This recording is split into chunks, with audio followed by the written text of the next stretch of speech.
Bonsoir à tous, bienvenue, nous sommes le jeudi 6 septembre. Comme chaque jour, le pape a célébré la messe ce matin dans la chapelle de la maison Sainte-Marthe. Il s'est arrêté dans son homélie sur l'évangile du jour, l'épisode de la pêche miraculeuse, lorsque Jésus demande à Simon-Pierre de jeter les filets.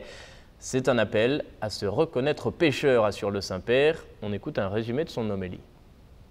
Dans son homélie ce matin, en s'appuyant sur l'évangile du jour, le pape insiste sur la nécessité de reconnaître ses erreurs, à l'image de Pierre disant « Éloigne-toi de moi, Seigneur, je suis un homme pécheur ».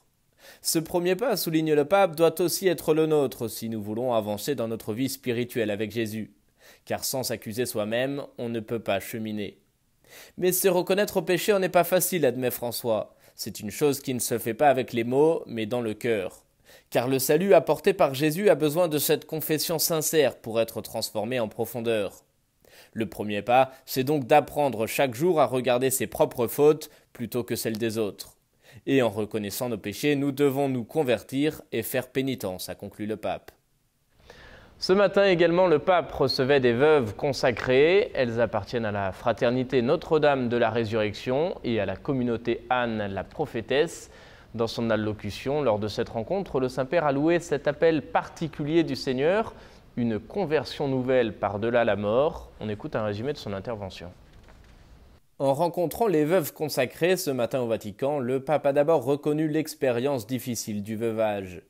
Pour celles qui ont ensuite discerné cet appel particulier, le Saint-Père a voulu rendre grâce à Dieu pour la fidélité de son amour qui unit ces femmes à leur époux par-delà la mort et qui les a appelées et consacrées pour vivre aujourd'hui à la suite du Christ dans la chasteté, l'obéissance et la pauvreté. Il s'agit d'une nouvelle conversion, insiste le pape, qui invite les veuves à garder leur regard fixé sur Jésus et à cultiver ce lien particulier qui les unit à lui. Car c'est là, dit-il, dans ce cœur à cœur avec le Seigneur, à l'écoute de sa parole, que nous puisons le courage et la persévérance de nous donner corps et âme pour offrir le meilleur de nous-mêmes à travers notre consécration et nos engagements. Unis au Christ, soyez levain dans la pâte de ce monde. Soyez lumière pour celles et ceux qui marchent dans les ténèbres. Soyez l'ombre de la mort, a conclu le pape. Et je vous propose à présent un portrait un peu original, celui d'une femme passionnée de bougies. Elle s'appelle Ragad, elle vit en Palestine près de Bethléem. Jadis, elle produisait des films. Aujourd'hui, elle crée des bougies. C'est son histoire que nous raconte la custodie de Terre Sainte.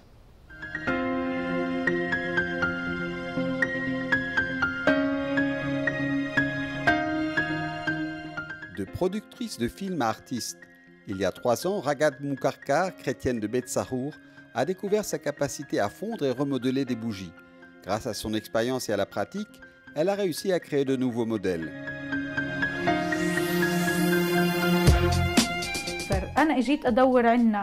J'ai regardé autour de moi dans les différents magasins qui vendent ces articles sans trouver de solution valable.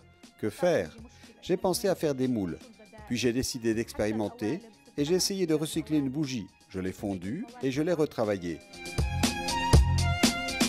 La fabrication des bougies est un art profondément enraciné et pratiqué depuis les temps anciens. Elle exige à la fois du temps et des efforts.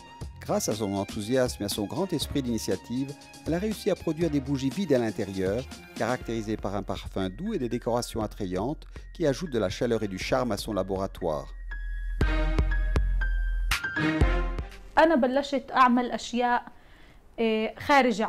J'ai commencé à fabriquer des bougies d'une manière inhabituelle. J'ai travaillé sur la production d'une bougie vide à l'intérieur. J'ai introduit une petite bougie au centre que j'ai fixée par un petit métal au fond. La bougie devient alors semblable à un vase. J'ai ensuite donné ma touche artistique à l'aide de fleurs naturelles, de dessins sur la bougie ou d'images de personnes. Je rêve d'avoir ma propre petite usine avec un excellent personnel pour que mes produits deviennent célèbres partout dans le monde, pas seulement en Palestine. Dans son petit atelier à l'intérieur des murs de la maison, Ragad ne se limite pas à l'artisanat, mais essaye d'élargir ses compétences grâce à l'utilisation de l'ordinateur. De nouvelles décorations sont prêtes à être mises en œuvre avec des bougies pour répondre aux besoins de clients de plus en plus exigeants. C'est la fin de cette émission. Merci de l'avoir suivi. Merci de votre fidélité. Je vous souhaite une très belle soirée. À bientôt.